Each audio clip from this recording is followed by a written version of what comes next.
Welcome to a Consumer Franks podcast. Today we are going to talk about the fallout following the failure of Thomas Cook and what action should be taken. I am Frank Brehening.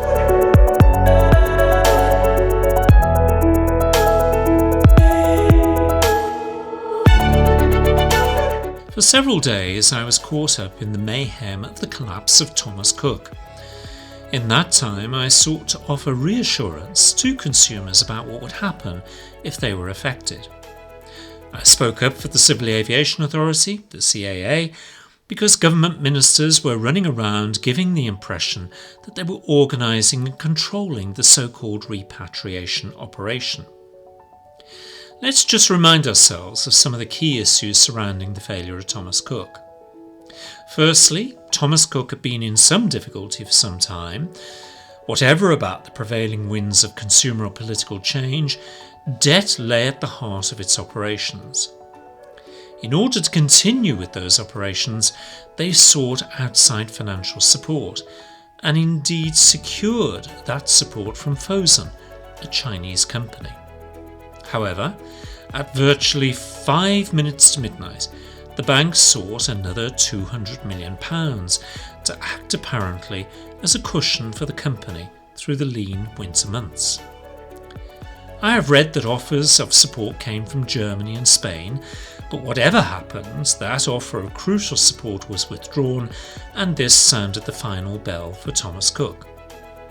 What was interesting in this mix was the fact that Thomas Cook asked for government assistance to keep the operation going. And surprisingly, this was not given. And surprisingly, because the view generally from Westminster is that we live in a market economy and it really is about the survival of the fittest. Within hours of the collapse, headlines in the newspapers screamed, "Fat cats." Oh, indeed, the irony. One Secretary of State, Andrea Leadsom, called for an inquiry into the behaviour of the directors in the lead-up to the collapse of the company. Others were demanding that bonuses paid to the directors were repaid to the company, and politicians are now talking about calling the directors to Parliament to explain their actions. On so many levels, they are missing the point. To understand that point, you have to look at what is happening right now. During the course of my radio interviews, we discussed the situation in Tunisia, where holidaymakers were in effect held hostage. I spoke about the illegality of that action, about how the ATOL Consumer Financial Protection Scheme would pay their bills. I also spoke about how it was necessary for the UK government, specifically the Foreign Office and the Secretary of State Dominic Raab, to step up to the plate and provide direct assistance to holidaymakers in difficulty. In an earlier podcast, I asked Dominic Raab to accept that this was indeed his responsibility. In one report, UK holidaymakers in Florida tried in vain to get some help and even sought financial assistance from the UK consulate, but they were told flatly that this was not a service that was provided. I've seen this morning that there are a number of holidaymakers and Thomas Cook crew who are stranded in Cuba because the hotelier or hoteliers are concerned that they won't get paid. But in this instance, thankfully, the UK ambassador apparently stepped in and provided those necessary reassurances. What I've seen and read since my earlier podcast strongly suggests that the message of the ATOL Financial Protection Scheme is simply not getting through. With holidaymakers reporting in several destinations that they have either been kicked out of the hotels or they are barred from leaving unless they pay the monies again. So I ask again, Dominic Raab, are you taking action to help holidaymakers in need? Are you speaking to the European Commission, because we are still a member state of the European Union, to get them to enforce the rules of financial protection in member states? and to cause the member state governments to reinforce the message? How about using the EU External Service to supplement your own department's efforts in non-EU member states to reinforce that message, like in Cuba, that bills will be paid? Are you really doing everything you can, Secretary of State? In all the years I have been covering travel and consumer rights, I have never witnessed the scale of these difficulties for holidaymakers in resorts, which tends to suggest that whatever about the apparent information being given out to hoteliers by ATOL and the government, it is simply not getting through. Is this because there is too much political interference with the tried and relatively trusted scheme, I wonder? Which brings me to another point. For several days I have watched and read comments of ministers talking about how the taxpayer is picking up the bill for the so-called repatriation. I've been asking myself, why is the taxpayer paying anything, and why is it costing overall £600 million? I couldn't find the answers to that, but I did examine the accounts and found that in 2018 there was some £160 million plus in the accounts of the Air Travel Trust. This is where the ATOL scheme monies are held. I then read that 60% of those affected by the Thomas Cook collapse will be covered by the fund. That leaves some 40% who are apparently non-ATOL holidaymakers and not covered by ATOL. But a proportion of those will have a cover through their travel company bonding arrangements or indeed travel insurance. The exact number of those not covered is as yet unknown. So again I ask, given these factors, why are UK taxpayers contributing anything at all? Could it be that there is not enough money being paid into the fund?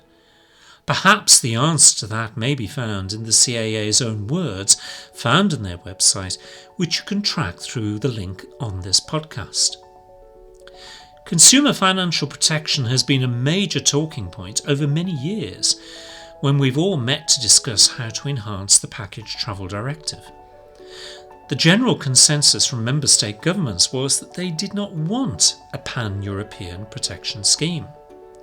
I disagreed, simply because to not have a properly defined and funded scheme leads to all kinds of variations in cover. And we saw this during the 2016 low-cost holidays collapse, who operated their financial protection scheme in Mallorca, which in turn offered a lower protection than the ATOL scheme here in the UK. So if the government or parliament wants to inquire into anything, they should perhaps start with the operation of the ATOL scheme. They should determine if indeed it is fit for purpose. They could also contribute to transparency of the issue by setting out the full accounts of who is paying what and why following the collapse of Thomas Cook. Determining whether something is fit for purpose should be one benchmark test for any government. I would suggest that they apply that simple principle when it comes to the monitoring of travel companies. To begin with, it is quite clear that in any parliamentary inquiry, there is no doubt that the directors will not only point to unanimity within the board, but they will also have had shareholder approval to take the actions that they did. In many respects, these potential inquiries are like fiddling at the edges. So apart from providing accountability as to the cost of the refunds and repatriation and whether ATOL is indeed fit for purpose, the government should immediately create the conditions whereby a travel company, through an independent audit, both before trading and during each year's operations, be officially and openly declared to be fit for purpose. This confidence-building device would provide immediate benefit to consumers and provide a clear message to the industry. Wouldn't you agree, Secretary of State Leadsom?